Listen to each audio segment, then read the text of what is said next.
The law of God and the law of Christ. This quarterly, the lessons are full with ambiguous titles. Does the author talk about two different laws here, the law of God and the law of Christ? Or is he saying that both God and Christ have established one universal law? Let's look into the lesson. I think that it's more about how the understanding about the law changes, but let's see.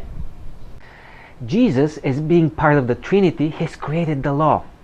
But now the question was whether he will be loyal to the same law. Will he understand it? Will he obey it? Will he live the principles he initiated at the beginning of time?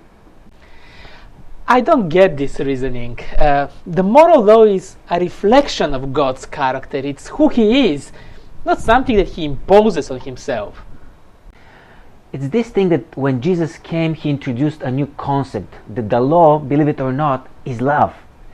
God's principles are simply instructions for life of love. And this was nothing new at all, like Moses talked about it 3,000 years before that.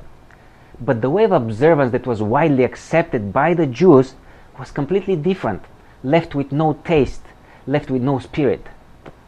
Maybe it was too abstract before Christ, but through him we can see and experience what it's all about. So we can say with confidence that Jesus kept the principles given by God.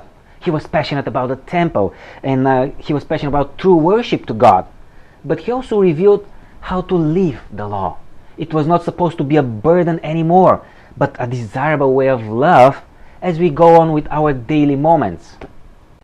In the previous lessons, we looked at how Jesus related to the different laws, how his mission and his death related to it.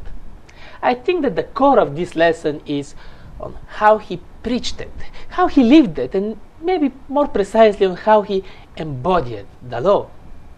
The author of the lesson clearly points out that the way Jesus understood the law was through the irreplaceable relationship between commandment keeping and love. And I wonder how difficult it should have been for the contemporary worshiper at the time of Jesus to understand the love element in the law. It was appealing more to the heart than to the mind and the logic. Oh, I think that they did understand it. They weren't geeks like me anyway. People do understand when they are loved and appreciated, when they are seeked for a relationship. And this is what it was, and it is all about.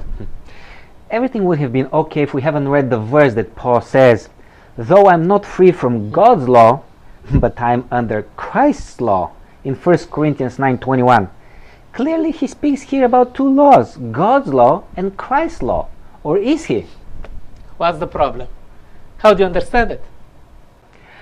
Christ has lifted up the criteria we measure our righteousness. It was not anymore by the law, but by love. And I know it sounds vague, but this is the beauty.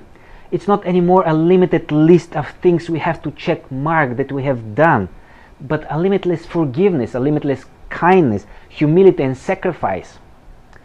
Whoever loves fulfills the law, said Jesus. And Jesus' life was all about that. This is the thing.